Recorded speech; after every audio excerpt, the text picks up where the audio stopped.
이게 되게 보잘것없는 반복되는 일상이 결국엔 내 아이를 보호하는 가장 의미 있는 일이라는 깨달음이 온 적이 있었어요.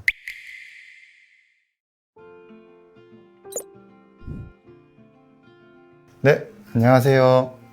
네, 이래서원에서 기획 마케팅으로 일하고 있는 김정태라고 합니다. 일상에서 만나는 다양한 이야기들, 또 경험들을 좀 글로 풀어 쓰는 것을 되게 좋아합니다. 사실 보통 때는 잘 글이 안 써지지만 좀 화가 날 때, 세상에 불만이 많을 때 좀 글이 많이 써지잖아요. 저는 어떤 상황이든 또 어떤 이야기든지 간에 좀 써서 남겨보기로, 써서 남기는 걸 좋아하는 사람이라고 말씀드릴 수 있을 것 같아요.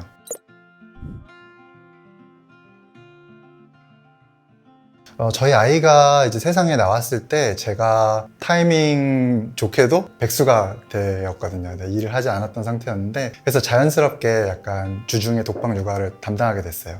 지금 생각해보면 사실은 힘들긴 힘들었는데 뭐가 힘들었는지 구체적으로 그런 건 좀 기억은 안 나고 느낌적인 느낌만 이렇게 좀 남아있긴 하거든요. 근데 그렇게 많이 힘들고 외로운 시간들을 보냈었는데 그 순간마다 제가 뭔가를 써서 남겼더라고요. 그래서 그러다 시간이 흐른 뒤 이제 SNS에 과거의 오늘이라는 항목이 있는데, 거기에서 우연찮게 제가 예전에 아이와 함께 보냈던 시간에 대해서 이렇게 써놨던 짧은 글을 발견한 거예요. 비슷한 글들이 여기저기서 SNS에서 나오고, 또 제가 노트에도 또 컴퓨터에도 이렇게 기록해놨던 게 있더라고요.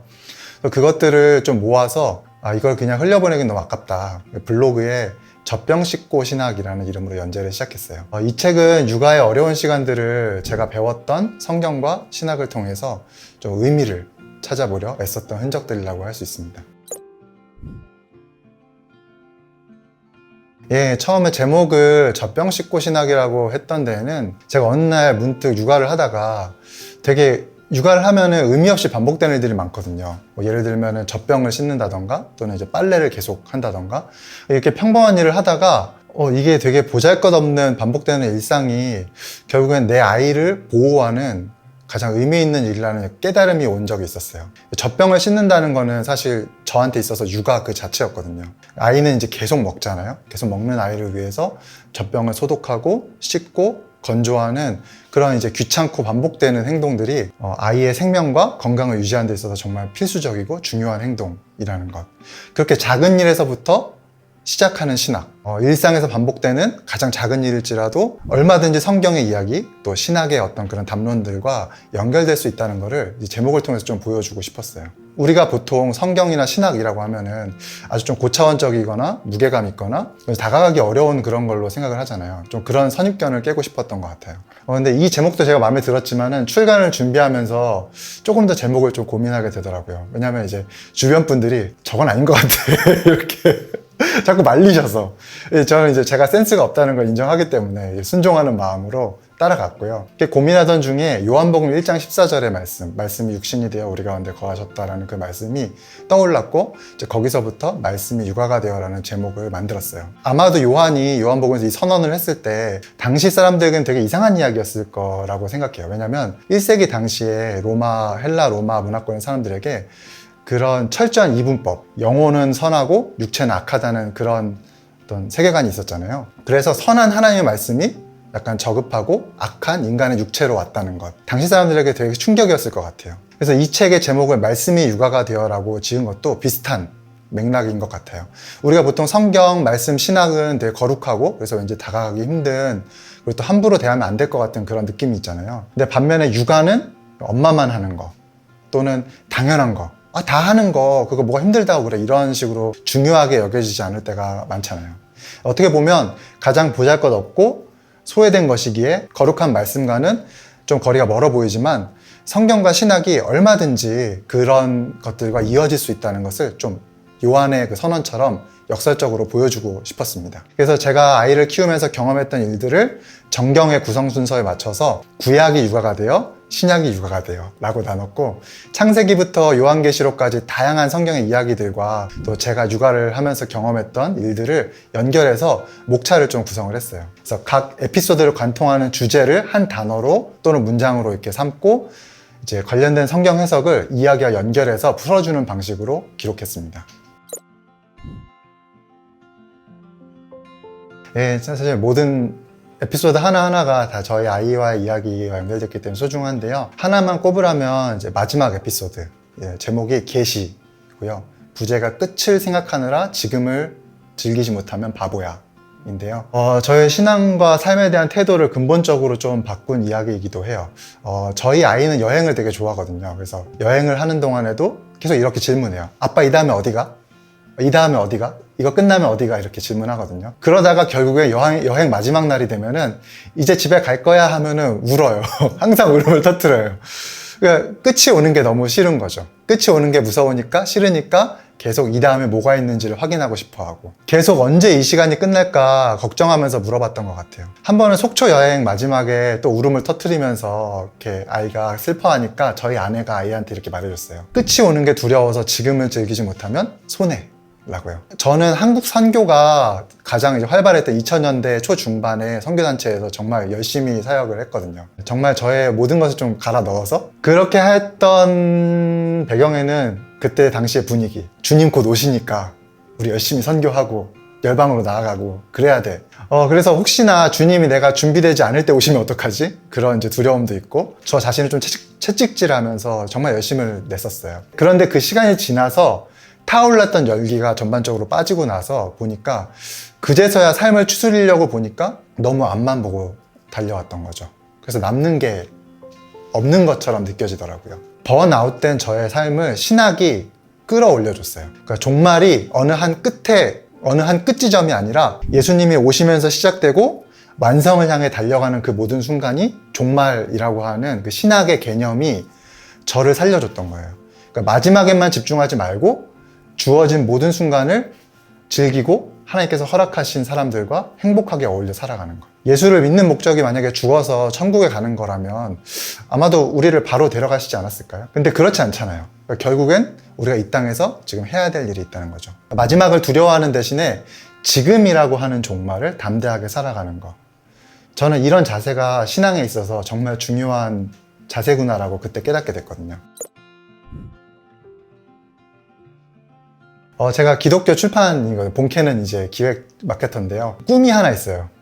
저는 정말 꿈이 있는데 신학이라고 하는 컨텐츠가 기독교인들 사이에서 되게 일상적이고 흔한 것이 됐으면 하는 거예요. 성경과 신학으로 드립을 치는 중고등학생들을 한번 상상해 보셨나요? 네, 말도 안 되는 그림인데 저는 이제 신학이란 마땅히 이렇게 농담처럼 할 수 있을 만큼 흔하고 일상적인 것이어야 한다고 생각해요. 그러니까 신학이 어려 보이지만 사실은 우리가 모두 일상에서 신학적인 사고, 신학적인 생각을 가지고 있거든요. 그러니까 예를 들어서 어느 날 우리가 집을 나서다가 갑자기 새똥을 맞았다고 생각해 보세요. 그때 여러분 어떤 생각이 드실까요? 주님이 주시는 경고인가? 오늘 조심해야 되겠다? 이렇게 생각한다면 이런 사고의 흐름 자체가 신학이라는 거죠. 그러니까 좀 거칠게 말씀드렸지만 나름의 신학적인 체계를 가지고 살아간다는 점에서 우리는 모두 신학을 하고 있는 거라고 생각해요. 신학은 우리 가까이에 있지만 우리가 의식하지 못할 뿐인 거죠. 그런 점에서 일상신학이란 성경의 이야기, 신학의 내용들을 잘 풀어서 우리의 생각과 행동들을 되돌아보게 하나님. 왜 그렇게 생각했지? 나는 왜 그렇게 행동하지라는 걸 한 번 더 생각해 보게 하는 아주 실천적이고 실제적인 힘이라고 생각합니다. 그래서 우리 각자의 일상을 그 이야기들과 연결해서 성경의 이야기들과 연결해서 의미 있게 만들어 보려는 노력들 이 바로 일상신학이라고 생각해요. 우리가 세상에서 되게 작아지잖아요. 큰 기계의 부품처럼 그냥 짜여진 틀 안에서 쳇바퀴 돌듯이 흘러가는 것 같잖아요. 아무도 나를 주목하지 않는 것 같고 또 신경 쓰지 않는 것 같고 보잘것없어 보이는 나. 신학이라고 하는 것은 그렇게 보잘것없는 소시민 중에 하나로 살아가는 우리의 이야기를 성경의 큰 흐름에 올려 태우는 서사인 거예요. 너의 삶을 누군가가 지켜보고 응원하고 있다. 너의 반복이 그냥 의미 없는 시간이 아니고 하나님의 큰 일과도 연결돼 있다고 좀 어떤 의미를 부여하는 작업이라는 거죠. 여러분도 저도 그 흐름 위에 있다는 거. 그걸 깨닫게 하는 게 바로 일상신학이라고 생각합니다. 제가 첫 책이고 초보 저자인데요. 빠르게 2세를 찍었다는데 네, 좀 놀랐고요. 아마도 이제 저희 지인분들이 다 많이 사주시지 않았을까. 네, 너무 감사합니다. 여러분 사랑합니다. 사주신 것도 너무 감사하지만 많은 분들이 사시고 읽으신 다음에 제 책 내용에 공감했다고 많이 말씀해 주셨어요. 특히 이제 육아를 현재 경험하고 계신 분들이 되게 힘이 됐다, 용기가 났다라고 이야기해 주시더라고요. 읽으신 분들이 제 이야기에 공감해 주시고 또 자기 이야기를 또 책과 연결해서 읽어주시는 데서 되게 감동을 많이 받았습니다. 그래서 이제는 정말 책 내기 잘했다 라는 생각이 들고요. 제가 정말 감동받았던 서평 하나를 좀 읽어드릴게요. 나도 저자처럼 반복되는 집안일과 살림에 지쳐 있었다. 매일 청소하고 밥하고 빨래해도 다음날이면 원상복귀되어 티도 안 났다. 이런 일은 내가 아닌 다른 사람도 할 수 있는데 왜 내가 내 전문적인 일을 하지 못한 채 이렇게 살아야 될까 고민도 했다. 아무런 의미가 없어 보여서 그런지 집안일이 재미없었다. 그렇게 반복되는 집안일과 육아에서 큰 의미를 발견하지 못한 채 2년의 세월을 보냈던 것 같다. 하지만 이 에피소드를 시작으로 집안일과 육아에 대한 관점이 조금씩 바뀌면서 재미를 찾기 시작했다. 이 또한 값진 일이고 나만이 할 수 있는 일이며 하나님께서 맡겨주신 사명이라고 생각하니 집안일에서 재미를 발견했다. 가계부를 쓰기 시작했고 집안을 정리정돈하며 가꾸게 되었고 살림을 규모 있게 짜기 위한 고민들을 하기 시작했다. 누가 시켜서가 아니라 내 마음가짐이 바뀌니 한 번도 재미를 느끼지 못한 집안일의 영역에서 재미를 느낄 수 있었다. 그래서 주부의 삶에 감사하며 하루하루 도전하며 지내는 중이다. 육아하시는 하나님, 그분을 기억하며 나도 나에게 맡겨진 가족들을 위해 지속적으로 노력해야 되겠다. 내 글이 누군가의 삶에 영향을 미칠 수 있구나. 되게 감동적이면서도 이게 또 한편으로 무섭더라고요. 그래서 정말 잘 살아야 되겠다. 좀 진부한 얘기지만 내 삶과 글이 최대한 다르지 않게 최대한 다르지 않게 노력해야 되겠다는 마음이 들었던 후기였어요. 이제 작가로서는 제 블로그에 이제 쓰다만 글들이 되게 많아요. 그것들을 좀 완성시켜 보려고 하고요. 또 제가 앞에서도 밝힌 것처럼 경험하는 일상의 요소들과 성경과 신학을 좀 연결시켜 보려는 시도를 글로 많이 표현할 것 같습니다. 또 이제 만약 불러주시면은 강의나 설교도 열심히 할 계획이고요. 무엇보다 이제 다음 작품으로 이제 제가 또 한 2년 정도 그 친한 전도사님과 함께 교회적 설교에 따른 예배곡 해설을 담은 예배소품이라는 플랫폼을 좀 운영을 했었거든요. 그 예배소품에 담긴 설교문과 또 예배곡 해설을 같이 묶어서 도서출판 지우에서 출간하려고 준비 중입니다. 언제 나올지는 모르겠지만 여러분 기억해 주시고 기대해 주시면 감사하겠습니다. 또 이제 본캐 기독교 출판 기획자로서는 이제 계속해서 신학의 벽을 낮추는 작업을 하면서 그런 좋은 책들을 펴내려고 애쓰고 있어요. 그래서 이래서원에서 나오는 책들도 여러분 많은 관심 좀 부탁드릴게요.